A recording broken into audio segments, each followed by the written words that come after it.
Вот эта интонация, вот этот русский язык, он там сквозит. Вот эта ритмика.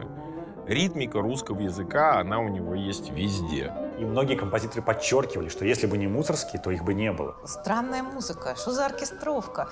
Кто так пишет? Просто опередил время, в котором он жил. Музыка Мусоргского именно сегодня звучит современно. Это был совершенно отдельно стоящая фигура, которая по сей день является очень современной и является просто иконой. Он же сжег костер у себя в гостинице. Прям разжег костер в номере. Гений, что там.